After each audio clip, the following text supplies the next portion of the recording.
गांव के बाहरी हिस्से में स्थित एक छोटा सा मोहल्ला, जहां की सुनसान गलियों में शाम ढलते ही अजीब सन्नाटा छा जाता था। यहीं रहती थी 15 साल की मीरा, एक साधारण सी लड़की। और कोई नहीं जानता था कि उसकी जिंदगी एक खौफनाक मोड़ लेने वाली थी। मीरा के माता पिता गरीब किसान थे। वे दिन भर खेतों में काम करते और मीरा अपना समय स्कूल और घर के कामों में बिताती। एक दिन स्कूल से लौटते समय मीरा को जंगल के पास एक तांत्रिक साधु दिखा। वह अजीब मंत्र बुदबुदा रहा था। उसकी आंखें ऐसी चमक रही थीं जैसे वह किसी रहस्यमयी शक्ति का स्वामी हो। मीरा उसे देखकर डर गई, लेकिन वह पास से गुजरते हुए उसकी ओर खिंचाव सा महसूस कर रही थी। अगले दिन वही साधु गांव के चौराहे पर दिखा। उसने मीरा को देखा और इशारे से अपने पास बुलाया। डरते डरते मीरा उसके पास गई।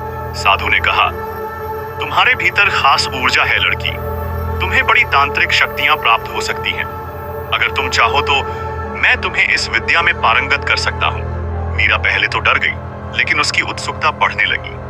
उसने साधु से कहा कि उसे सोचने का समय चाहिए। घर लौटने पर उसने इस बारे में किसी को नहीं बताया। अगले दिन उसने अपने माता पिता से बात की, मैं तंत्र साधना सीखना चाहती हूँ। पहले तो मीरा की माँ ने बहुत ऐतराज किया और कहा, यह काम महिलाओं का नहीं है, तुम अपनी पढ़ाई पर ध्यान दो। लेकिन उसके पिता के मन में अजीब सी कश्मकश चल रही थी। उसने तांत्रिक बाबाओं के बड़े किस्से कहानियां सुन रखे थे। अगले दिन मीरा का पिता जंगल में पुराने मंदिर में गया, जहां वो तांत्रिक साधना में लीन था। उसने बाबा को प्रणाम किया और पूछा, बाबा जी, मेरी बेटी तंत्र साधना सीखना चाहती है, क्या आप उसे सिखाएंगे? तांत्रिक ने आंखें खोली और उसकी देखा। बाबा ने मन में सोचा, जब शिकार खुद ही जाल में फंसना चाहता है तो उसे क्यों छोड़ा जाए। उसने कहा, हाँ हाँ, क्यों नहीं, जरूर सिखाएंगे। कोई तो हो जो हमारे बाद भी इन विद्याओं को जीवित रखे। अगले दिन मीरा का पिता मीरा को लेकर तांत्रिक के पास पहुंच गया और मीरा को साधु के हवाले कर दिया। तांत्रिक की आंखों में अजीब सी चमक थी। वो सोच रहा था कुछ तांत्रिक साधनाएं जो एक महिला के बिना अधूरी थीं, अब पूरी होगी और इसकी कमसिन जवानी का आनंद भी मिलेगा। साधु ने उसे जंगल में एकांत में आने को कहा। अगले कुछ महीनों में साधु ने उसे अजीब अजीब मंत्र, यज्ञ और अघोरी साधनाएं सिखानी शुरू कर दी और मीरा की कच्ची जवानी का भी खूब मजा लिया। मीरा में बदलाव आने लगा।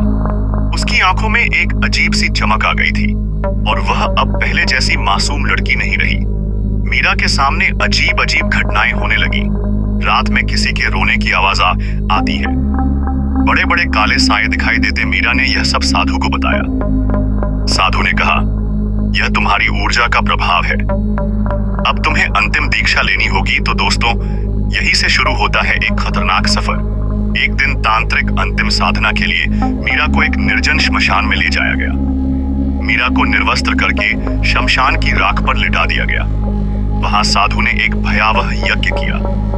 बड़ी बड़ी तांत्रिक शक्तियां मीरा के चारों तरफ घूमने लगी। यही वो वक्त था जिसका मीरा इंतजार कर रही थी, उन तांत्रिक शक्तियों को अपने अंदर समाहित करने का। लेकिन तांत्रिक उन शक्तियों को स्वमम में लेना चाहता था। मीरा ने अचानक मंत्रों का उच्चारण शुरू किया और वो शक्तियां मीरा को मिल गईं। तांत्रिक को यह सोचा भी नहीं था कि मीरा ऐसा कर सकती है। तभी एक भयानक हंसी के साथ मीरा खड़ी हो गई और कहा, कमीने दुराचारी, तुमने मेरे साथ साथ वो किया है जो कोई राक्षस भी नहीं कर सकता। और वहीं खड़े खड़े मीरा ने तांत्रिक की सारी शक्तियों को खींच लिया और उसका गला दबा दिया। मीरा अब साधारण लड़की नहीं रही, वह एक खूंखार तांत्रिक बन चुकी थी। गांव वाले उसे देखकर डरने लगे थे, लेकिन वो गांव वालों की मदद भी करती। आसपास के लोग उसे माता रानी कहने लगे। लेकिन यह कोई नहीं जानता था कि वह अंदर से कितनी खतरनाक और शक्तिशाली हो चुकी थी।